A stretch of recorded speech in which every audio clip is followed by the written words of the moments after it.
আসসালামু আলাইকুম। সংবাদে আপনাদের সবাইকে স্বাগত জানাচ্ছি। আমি ফিরোজ তোহা। শুরুতেই আরবে কেবলস সংবাদ শিরোনাম। বাংলাদেশের সর্বশেষ গুরুত্বপূর্ণ আপডেট সংবাদে আপনাকে স্বাগত। শুরুতেই সংবাদ শিরোনাম, পরে বিস্তারিত। প্রথমেই জানাব, রাজধানীতে বিএনপির কর্মীকে কুপিয়ে হত্যা। রাজধানীর সবুজবাগে পূর্ব শত্রুতার জের ধরে মোহাম্মদ পলাশ ৩৪ নামের এক বিএনপির কর্মীকে হাত পায়ের রক কেটে তারপর কুপিয়ে হত্যা করা হয়েছে। এরপর জানাবো, প্রেমিকের সঙ্গে পালিয়ে বোনের বিয়ে, অভিমানে ভাইয়ের আত্মহত্যা। প্রেমিকের সঙ্গে বোনের পালিয়ে বিয়ে করার খবর সহ্য করতে না পেরে মোহাম্মদ হাসান ২৫ নামের এক যুবক গলায় ফাঁস দিয়ে আত্মহত্যা করেছেন। আজ গভীর রাতে লামা পৌরসভা এলাকার চেয়ারম্যান পাড়ার একটি ভাড়া বাসায় এই ঘটনা ঘটে। এদিকে ফটিকছড়িতে ৪৮ ঘণ্টার হরতালের ডাক। চট্টগ্রামে সদ্য ঘোষিত ফটিকছড়ি উত্তর উপজেলার সদর দপ্তরের স্থান পরিবর্তনের দাবিতে আবারও ৪৮ ঘণ্টার হরতালের ডাক দিয়েছে আন্দোলনরত ৩ ইউনিয়নের বাসিন্দারা। আগামী রোববার থেকে টানা ২ দিনে বায়েরহাট খাগড়াছড়ি আঞ্চলিক মহাসড়ক এবং মিরসরাই ফটিকছড়ি সড়কে এই কর্মসূচি পালনের ঘোষণা দেওয়া হয়েছে।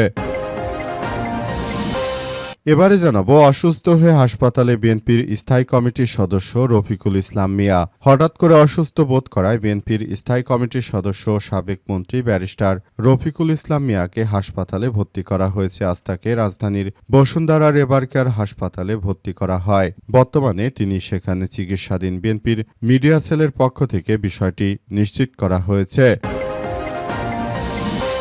এদিকে ওই সব ভিডিও দেখার সময় নেই। বিক্ষোভে লাঠিচার্জের মামলায় ভারতের প্রধান বিচারপতি ককরোচ জনতা পার্টির আন্দোলনে অংশগ্রহণকারীদের উপর লাঠিচার্জ নিয়ে দায়ের মামলার দ্রুত শুনানির আবেদন খারিজ করে দিয়েছে ভারতের সুপ্রিম কোর্ট। এই মামলাটি দেশের প্রধান বিচারপতির বেঞ্চে দ্রুত শুনানির আবেদন জানায় এক আইনজীবী। তবে তা শুনতে অস্বীকার করে দেশটির সর্বোচ্চ আদালত জানা গেছে যে উক্ত মামলায় ভারতের বর্তমান যে কুখ্যাত প্রধান বিচারপতি তিনি রয়েছেন। এই কুখ্যাত বিচারপতি তিনি ভারতের মুসলিমদের মসজিদ ভেঙে তারপর মন্দির বানানোর পক্ষে তিনি কত যে রায় দিয়েছেন, এই কুখ্যাত সন্ত্রাসী বিচারপতি এবার শিক্ষার্থীদের রোষানলে পড়েছে।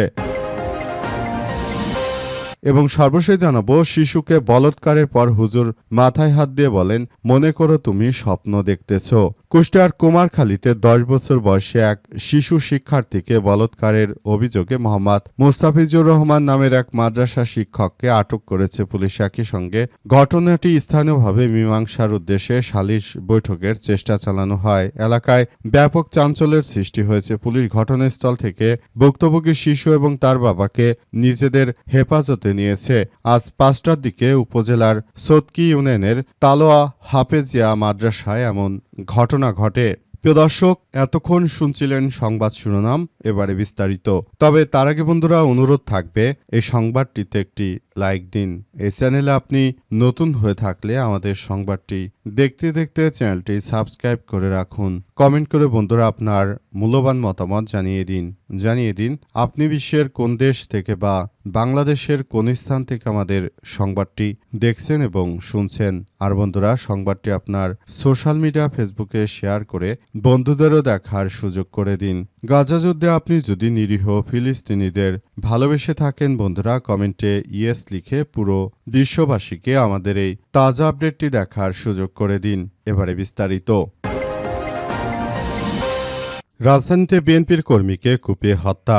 রাজধানীর সবুজবাগে পূর্ব শত্রুতা জেরে মোহাম্মদ পলাশ ৩৪ নামের ওয়ার্ড বিএনপির কর্মীকে প্রথমে কুপিয়ে হাত পায়ের রক কেটে দিয়ে তারপর হাতের কবজি কেটে ফেলা হয়েছে। এরপর তার বুকে ছুরি দিয়ে আঘাত করে হত্যা করা হয়। আজ সবুজবাগ থানাধীন রাজারবাগ বাজার এলাকায় পানির পাম্প সংলগ্ন একটি মুদি দোকানের সামনে এমন ঘটনা ঘটে। নিহত পলাশ লক্ষ্মীপুরে রায়পুর উপজেলার সোনাপুর গ্রামের আবুল কাশেমের ছেলে। তিনি দীর্ঘদিন ধরে পরিবারের সঙ্গে সবুজবাগের মাদারটেক এলাকায় বসবাস করছেন। পেশায় একজন প্রাইভেট কার চালক বলেও জানা গেছে। গত কিছুদিন ধরে তিনি সেই কাজ বন্ধ রেখেছিলেন। তিনি বিএনপির কর্মী ছিলেন। নিহতকে হাসপাতালে নিয়ে আসা প্রতিবেশী হীরা জানান, রাজারবাগ বাজারের একটি মুদি দোকানের সামনে প্রকাশ্যে তাকে এই কুপিয়ে গুরুতরভাবে আহত করে ফেলে রেখে যায় দুর্বৃত্তরা। এই ঘটনায় তাকে হাসপাতালে ভর্তি করা হলে কর্তব্যরত চিকিৎসক তাকে মৃত ঘোষণা করেছে। জানা গেছে যে উক্ত ব্যক্তি তিনি আসলে এই মুহূর্তে আসলে বিএনপির কর্মী এবং তিনি একজনের সঙ্গে বিষয়টি নিয়ে আসলে বাকবিতণ্ডায় পড়ে যাচ্ছিলেন। অবশেষে তাকে এই বিষয়টি নিয়ে জীবন দিতে হলো। বিএনপির এই কর্মীকে জীবন দিতে হয়েছে, কারণ তিনি নিজে একরকম ভুক্তভোগী এবং ওই ব্যক্তিদের সঙ্গে তিনি কথা কাটাকাটির এক পর্যায়ে চলে যান এবং অবশেষে তার এই ধরনের অকালে মৃত্যুর ঘটনা ঘটল। সারা দেশ জুড়েই বিএনপি ক্ষমতা আসার পর থেকেই তাদের নেতাকর্মীরাও চরমভাবে বিপর্যয়ের মধ্যে পড়েছে। অনেক নেতাকর্মী তারা এই মুহূর্তে আসলে কোনো কিছুই করতে পারছে না, বরং তারা নিজেরাই চরম হতাশার মধ্যে পড়েছে। আসলে তারা কোনোভাবেই বর্তমান সময়ে ভালো কোনো কিছু অর্জন করতে পারছে না, পুরোপুরি তারা ব্যর্থতার মধ্যে পড়ে যাচ্ছে। বিএনপির নেতাকর্মীরা নিজেরাই এখন আর তাদের রক্ষা করতে পারছে না, কারণ তারা আসলে পুরোপুরি এক ভয়াবহ বিপর্যয়কর পরিস্থিতির মধ্যে পড়ে যাচ্ছে। প্রেমিকের সঙ্গে পালিয়ে বোনের বিয়ে, অভিমানে ভাইয়ের আত্মহত্যা। প্রেমিকের সঙ্গে বোনের পালিয়ে বিয়ে করার খবর সহ্য করতে না পেরে মোহাম্মদ হাসান 25 নামের এক যুবক গলায় ফাঁস দিয়ে আত্মহত্যা করেছে। আজ গভীর রাতে লামা পৌরসভা এলাকার চেয়ারম্যান পাড়ার একটি ভাড়া বাসায় ঘটনা ঘটে। মোহাম্মদ হাসান চট্টগ্রাম জেলার পটিয়া থানার কোলাগাঁও টেক এলাকার মনু মিয়ার ছেলে। দীর্ঘদিন ধরে পরিবারের সঙ্গে লামা পৌরসভা এলাকার চেয়ারম্যান পাড়াস্থ একটি ভাড়া বাসায় বসবাস এবং একটি ফার্নিচারের দোকানের মিস্ত্রির কাজ করতেন হাসান। সূত্র থেকে জানা গেছে, কয়েকদিন আগে হাসানের ছোট বোন মেহেরুন্নেসা 20 পরিবারের অমতে স্থানীয় সাকিব নামের এক যুবকের সঙ্গে পালিয়ে বিয়ে করেছে।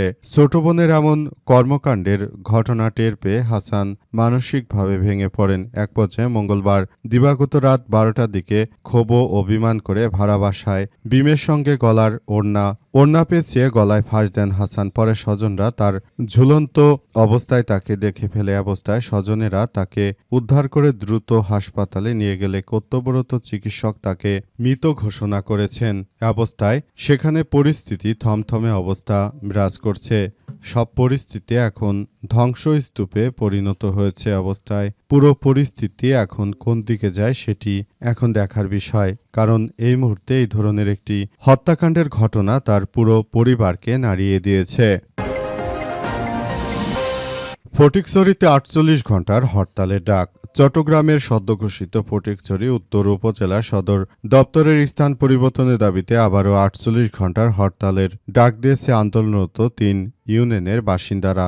আগামী রোববার থেকে টানা 2 দিন বারোয়ারহাট খাগড়াছড়ি আঞ্চলিক মহাসড়ক এবং মিরসরাই ফটিকছড়ি সড়কে এই কর্মসূচি পালিত হবে।